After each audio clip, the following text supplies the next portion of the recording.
नमस्कार साथियों, मैं जितेंद्र माली। साथियों, दिन था 22 अप्रैल, वक्त था दोपहर के 3 बजे और जगह थी जम्मू कश्मीर के पहलगाम की बैरन घाटी। देश के अलग अलग हिस्सों से छुट्टियां मनाने पहुंचे लोग खिलखिलाती धूप में आराम फरमा रहे थे। तो कोई खाना खा रहा था तो कोई जिप लाइन पर झूल रहा था। अचानक से तड़तड़ाहट गोलियों की आवाज आने लगी, चीख पुकार मचने लगी। लोग जान बचाने को भागने लगे और देखते ही देखते आतंकियों ने 26 लोगों को मौत की नींद सुला दिया। कई घायल थे, हर तरफ सन्नाटा फंस रहा था। मदद पहुंची, मीडिया पहुंचा और बार बार हमले की कहानी बताने लगा। देश गुस्से में भरा और आतंकियों पर कार्रवाई की मांग होने लगी। सरकार भी हरकत में आई। गृह मंत्री अमित शाह दौड़े दौड़े जम्मू कश्मीर पहुंचे। प्रधानमंत्री अपना विदेश का दौरा छोड़कर वापस लौटे और फिर अगले ही दिन सुरक्षा कैबिनेट समिति की बैठक ली गई। बैठक के बाद सरकार ने फैसला लिया कि पाकिस्तान का राजनीतिक मिशन छोटा कर दिया जाए, अटारी बॉर्डर बंद कर दिया जाए और इन सबसे अहम सिंधु जल संधि को तत्काल स्थगित कर दिया जाए। वह संधि जो भारत पाकिस्तान के बीच 3 युद्धों के बावजूद ज्यों की त्यों क्यों बनी रही, वह संधि अब खतरे में है। वाकई भारत पाकिस्तान का वो पानी रोक सकता है? तो समझते हैं आज की इस खास रिपोर्ट में। सिंधु जल संधि नदियों के जल के वितरण के लिए भारत और पाकिस्तान के बीच हुई एक संधि थी। इस संधि में विश्व बैंक यानी तत्कालीन पुनर्निर्माण और विकास हेतु अंतरराष्ट्रीय बैंक ने मध्यस्थता की और इस संधि पर कराची में 19 सितंबर 1960 को भारत के प्रधानमंत्री जवाहरलाल नेहरू और पाकिस्तान के राष्ट्रपति अयूब खान ने हस्ताक्षर किए थे। इस समझौते के अनुसार 3 पूर्वी नदियां जिसमें व्यास, रावी और सतलुज का नियंत्रण भारत को दिया गया और 3 पश्चिम नदियां सिंधु, चिनाब और झेलम का नियंत्रण पाकिस्तान को दिया गया। हालांकि अधिक विवादास्पद वे प्रावधान थे जिनके अनुसार जल का वितरण किस प्रकार किया जाएगा। तो यह निश्चित होना था क्योंकि पाकिस्तान के नियंत्रण वाली नदियों का प्रवाह पहले भारत से होकर आता है। संधि के अनुसार भारत को उनका उपयोग सिंचाई, परिवहन और बिजली उत्पादन हेतु करने की अनुमति दी गई। इस दौरान इन नदियों पर भारत द्वारा परियोजनाओं को निर्माण के लिए सटीक नियम निश्चित किए गए।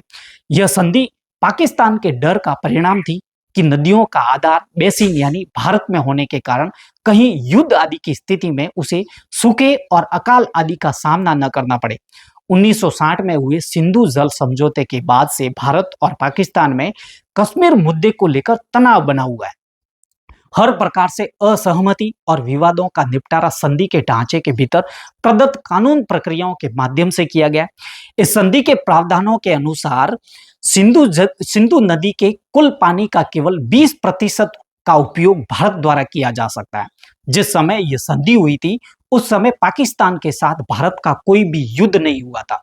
उस समय परिस्थितियां बिल्कुल सामान्य थी, पर 1965 से पाकिस्तान लगातार भारत के साथ हिंसा के विकल्प तलाशने लगा, जिसमें 1965 में दोनों देशों में युद्ध भी हुआ और पाकिस्तान को इस लड़ाई में हार का सामना करना पड़ा। फिर 1971 में पाकिस्तान ने भारत के साथ युद्ध लड़ा, जिसमें उसको अपना एक हिस्सा खोना पड़ा, जो बांग्लादेश के नाम से जाना जाता है। तब से अब तक पाकिस्तान आतंकवाद और सेना दोनों का इस्तेमाल कर रहा है भारत के विरुद्ध, जिसकी वजह से किसी भी समय यह सिंधु जल समझौता खत्म हो सकता है। और जिस प्रकार से नदियां भारत का हिस्सा है, स्वाभाविक रूप से भारत इस समझौते को तोड़कर पूरे पानी का इस्तेमाल सिंचाई, विद्युत बनाने में और जल संचय करने में कर सकता है। पहलगाम हमले के बाद भारत सरकार ने पाकिस्तान के साथ सिंधु जल संधि स्थगित की, तो सवाल उठे कि इसका इम्पैक्ट दिखने में सालों लग जाएंगे। हालांकि इसका असर अभी से दिखने लगा है। भारत भले ही पाकिस्तान जाने वाला पूरा पानी रोक नहीं सकता, लेकिन इसके फ्लो को कंट्रोल जरूर कर सकता है। भारत ने पहले चिनाब का फ्लो रोका और फिर 26 अप्रैल को झेलम का पानी अचानक छोड़ दिया। संधि स्थगित होने की वजह से पानी का डेटा शेयर नहीं किया गया, इसलिए दूसरी तरफ अचानक से अफरा तफरी मच गई और वाटर इमरजेंसी लगानी पड़ी। सिंधु जल संधि स्थगित करके भारत कैसे 3 स्टेप में लंबी प्लानिंग कर रहा है। पाकिस्तान के शोर और अंतरराष्ट्रीय दबाव से निपटने की क्या तैयारी है, तो आइए जानते हैं। दरअसल पहलगाम में आतंकी हमले के एक दिन बाद 23 अप्रैल को पीएम नरेंद्र मोदी की अध्यक्षता में कैबिनेट कमेटी ऑन सिक्योरिटी यानी सीसीएस की बैठक हुई। इसमें पाकिस्तान के खिलाफ 5 बड़े फैसले हुए। इनमें सबसे अहम था सिंधु जल समझौता स्थगित करना, 1960 में भारत पाकिस्तान के बीच एक समझौता हुआ था, जिसके तहत सिंधु वाटर सिस्टम की 3 पूर्वी नदियों का पानी भारत इस्तेमाल कर सकता है और बाकी की 3 पश्चिम नदियों के पानी पर पाकिस्तान का अधिकार दिया गया। सिंधु जल संधि से पाकिस्तान को 80% पानी मिला। वहीं सिंधु प्रणाली की 6 नदियों में कुल 16.8 करोड़ एकड़ फीट पानी है। सिंधु जल संधि में इसके 2 हिस्से किए गए। पूर्वी नदियों का 20% पानी, जिसमें सतलज, ब्यास और रावी नदियों का 3.3 करोड़ एकड़ फीट पानी, सारा पानी भारत इस्तेमाल कर सकता है। पश्चिम नदियां, जिसका 80% पानी, जिसमें झेलम, चिनाब और सिंधु नदियों में 13.5 करोड़ एकड़ फीट पानी है, ये पाकिस्तान का पानी है और भारत इसका इस्तेमाल बेहद सीमित इस्तेमाल कर सकता है। 24 अप्रैल को भारत में जल शक्ति सचिव देवश्री मुखर्जी ने पाकिस्तानी जल संसाधन मंत्रालय के सचिव मुर्तजा को पत्र लिखकर कहा कि यह संधि अच्छे संदर्भ में थी, लेकिन अच्छे रिश्तों के बिना इसे बनाए नहीं रखा जा सकता। अगले ही दिन केंद्रीय गृह मंत्री अमित शाह के घर पर जल शक्ति मंत्रालय की बैठक हुई। बैठक के बाद जल शक्ति मंत्री CR पाटिल ने कहा कि सिंधु नदी का एक बूंद पानी पाकिस्तान नहीं जाएगा। South Asia university SAU Delhi के इंटरनेशनल रिलेशंस डिपार्टमेंट की प्रोफेसर मेधा बिष्टा के मुताबिक भारत लंबे समय से सिंधु जल समझौते की कमियों को दूर करने का इंतजार में था। समझौता रोककर वह पहलगाम हमले का जवाब देने के साथ ही इस मौके का फायदा भी उठा रहा है। मेधा बिष्टा का कहना है कि फिलहाल भारत पाकिस्तान में पानी बहने से नहीं रोक सकता। भारत के पास पाकिस्तान जाने वाला पानी इकट्ठा करने का इसका रास्ता बदलने के लिए उस तरह के बांध या इंफ्रास्ट्रक्चर नहीं है। इसलिए यह कहना गलत है कि भारत पाकिस्तान में पानी की बड़ी क्राइसिस पैदा कर सकता है। सिंधु, झेलम और चिनाब बड़ी नदियां मई से सितंबर के बीच जब बर्फ पिघलती है तो ये नदियां अपने साथ अरबों क्यूबिक मीटर पानी लेकर पाकिस्तान में घुसती हैं।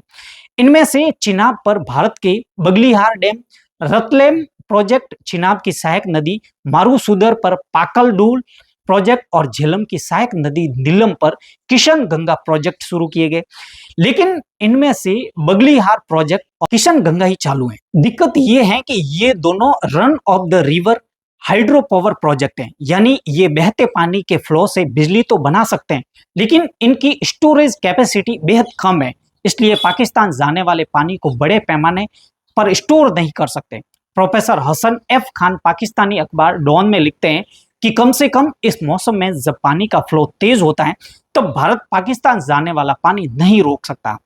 भारत अगर सिंधु बेसिन के पूरे पानी को भारत के इलाके में मोड़ना चाहे तो उसे बड़े बांध और डाइवर्जन प्रोजेक्ट लगाने होंगे, जिसमें सालों का समय लगेगा। भारत भले ही रातों रात पाकिस्तान का पूरा पानी हमेशा के लिए रोक नहीं सकता, लेकिन वह अस्थायी तौर पर झेलम, चिनाब और सिंधु जैसी नदियों के पानी का फ्लो कंट्रोल करके पाकिस्तान के पंजाब के इलाके से लेकर कराची तक पानी की सप्लाई डिस्टर्ब कर सकता है। बिष्ट के मुताबिक भारत के पास अब पानी का फ्लो डिस्टर्ब करके और उससे जुड़ी जानकारी रोककर पाकिस्तान में पानी की कमी या छोटी बाढ़ लाने की क्षमता जरूर है। पानी अचानक छोड़ा गया या रोका गया तो पाकिस्तान में समस्या होगी। इसका ताजा उदाहरण 26 अप्रैल का है। टाइम्स ऑफ इंडिया की एक खबर के मुताबिक PUK में नदी के किनारे बसे गांव डुमेल के निवासी मोहम्मद आसिफ ने बताया कि हमें कोई अलर्ट नहीं मिला, पानी तेजी से आया, हम जान माल बचाने के लिए संघर्ष कर रहे हैं। कथित रूप से लोगों को अपने घर छोड़ने पड़े। ऑफिसर्स को समझ नहीं आ रहा था कि पानी कितना ज्यादा है और कितनी तबाही मचा सकता है। दरअसल सिंधु नदी भारत के पूर्व में तिब्बत से निकलती है और पहले लेह फिर जम्मू कश्मीर से होते हुए पाकिस्तान के गिलगिट बाल्टिस्तान में घुसती हैं। बेसिन की बाकी 5 नदियां भी हिमाचल प्रदेश के बाद जम्मू कश्मीर होते हुए पाकिस्तान में दाखिल होती हैं और सिंधु से मिल जाती हैं। अपने पूरे रूट के दौरान जब तक ये नदियां भारत में हैं, ये ऊंचाई पर होती हैं और पाकिस्तान में घुसते ही इनका फ्लो नीचे की तरफ हो जाता है। पाकिस्तान की 90% खेती और बिजली बनाने वाले लगभग 1/3 हाइड्रो प्रोजेक्ट सिंधु नदी प्रणाली पर निर्भर है, जिसका कंट्रोल भारत के पास है। ऐसे में पश्चिम नदियों के पानी का फ्लो भारत के एक हथियार के तौर पर काम कर रहा है। इस भौगोलिक स्थिति की वजह से वह फंस चुका है। पाकिस्तान समझ रहा है कि भारत की ये वाटर स्ट्राइक इसे कितनी महंगी पड़ सकती है। इसलिए पाकिस्तान पानी रोकने पर खून बहाने की बात कर रहा है। साथ ही चीन से भारत का पानी रोकने की गुहार लगा रहा है। भारत में भी चीन के कब्जे वाले तिब्बत के इलाके से ब्रह्मपुत्र नदी का पानी आता है, जो असम, अरुणाचल प्रदेश और मेघालय होते हुए बांग्लादेश और फिर बंगाल की खाड़ी में गिर जाता है। डोकलाम विवाद के बाद चीन ने ब्रह्मपुत्र के वाटर फ्लो का डेटा भारत से शेयर करना बंद कर दिया था। अब पाकिस्तान फिर चाहेगा कि चीन कुछ ऐसा ही करे कि चीन ब्रह्मपुत्र के पानी को नॉर्थ चीन में मोड़ने के लिए पहले से ही सुपर डैम कहे जाने वाले south north water transfer project पर काम कर रहा है। मेधा बिष्टा के मुताबिक ये चिंता का मुद्दा हो सकता है। हालांकि असलियत ये भी है कि भारत और चीन के बीच कभी भी डेटा शेयर नहीं किया गया। चीन लंबे समय से तिब्बत से निकलकर भारत में बहने वाली सिंधु, ब्रह्मपुत्र जैसी नदियों में जो कुछ संभव है वह सब कुछ कर रहा है। असल में चीन हो या भारत, नदी के पानी का बहाव एक प्राकृतिक व्यवस्था है जो रातों रात नहीं बदली जा सकती। ऐसे में भारत पाकिस्तान पर नकेल कसने के लिए सिंधु वाटर ट्रीटी को लेकर 3 स्टेप में लॉन्ग टर्म प्लान कर रहा है। केंद्रीय जल मंत्री CR पाटिल ने कहा कि एक रोड मैप तैयार किया गया। सरकार शॉर्ट टर्म, मिड टर्म और लॉन्ग टर्म के कुल 3 प्लान पर काम कर रही ताकि पानी की एक एक बूंद पाकिस्तान न जाए। हालांकि उन्होंने और ज्यादा डिटेल शेयर नहीं की। सिंधु जल समझौता भारत के लिए फायदा का सौदा कभी नहीं रहा। 1960 में वर्ल्ड बैंक की मध्यस्थता में यह संधि हुई थी।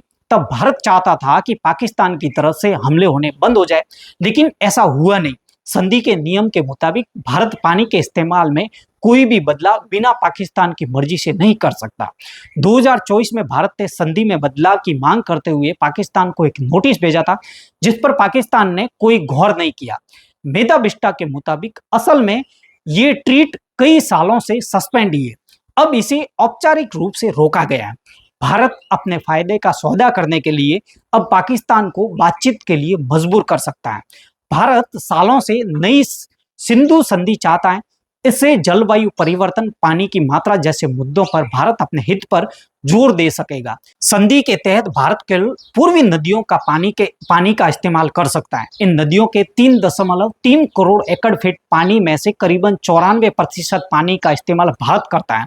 इसके लिए भारत ने पूर्वी नदियों यानी सतलुज पर भाखड़ा नागल, व्यास पर पोंग बांध, रावी पर रंजीत सागर बांध और हरिके बैराज, इंदिरा नहर जैसे प्रोजेक्ट लगाए गए।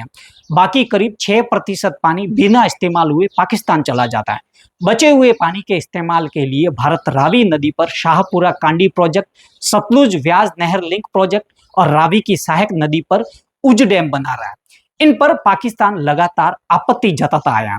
2019 में उरी आतंकी हमले के बाद भारत ने कहा था कि वह इन नदियों का बहाव मोड़कर 100% पानी अपने यहाँ इस्तेमाल करेगा। ये लॉन्ग टर्म प्रोजेक्ट है जो सालों चलेगा। मंत्री पाटिल के मुताबिक सबसे पहले नदियों से गाद निकालने का काम किया जाएगा। इससे पानी को रोकना और उसका रुख बदलना आसान होगा। नदियों पर बांध और बाकी इंफ्रास्ट्रक्चर प्रोजेक्ट बढ़ाए जाएंगे। जो हाइड्रो इलेक्ट्रिक प्रोजेक्ट तैयार किए जा रहे हैं उनमें तेजी लाई जाएगी। पानी को स्टोर करने के लिए जलाशय बनाकर नदियों की दिशा बदलने पर काम शुरू किया जाएगा। तो वहीं बात करें तो सिंधु जल समझौता एक स्थायी संधि है। इसे कोई एक देश अपनी मर्जी से रद्द नहीं कर सकता। दोनों देश मिलकर ही इसमें कोई बदलाव कर सकते हैं। इसके अलावा इसमें गारंटर के तौर पर वर्ल्ड बैंक भी शामिल है। विवाद की स्थिति में पाकिस्तान वर्ल्ड बैंक के अलावा इंटरनेशनल कोर्ट में भी मामला ले जा सकता है। हालांकि स्ट्रेटजी एनालिस्ट ब्रह्मा चैलानी कहते हैं कि वियना समझौते के लॉ ऑफ ट्रीटीजी की धारा 62 के तहत भारत इस आधार पर संधि से पीछे हट सकता है कि पाकिस्तान उसके खिलाफ आतंकी गुटों का इस्तेमाल कर रहा है। इंटरनेशनल कोर्ट ने भी कहा है कि अगर मौजूदा स्थितियों में बदलाव हो तो कोई भी संधि रद्द की जा सकती है। मीडिया रिपोर्ट्स के मुताबिक भारत के ऑफिसर्स का कहना है कि संधि को रोके जाने में कानूनी रूप से कोई समस्या नहीं है। यह भी कहा जा रहा है कि अगर पाकिस्तान मध्यस्थता के लिए वर्ल्ड बैंक के पास जाता है तो भी भारत का रिएक्शन तैयार हो चुका है। सरकार इन चुनौतियों से निपटने के लिए एक कानूनी रणनीति पर काम कर रही है।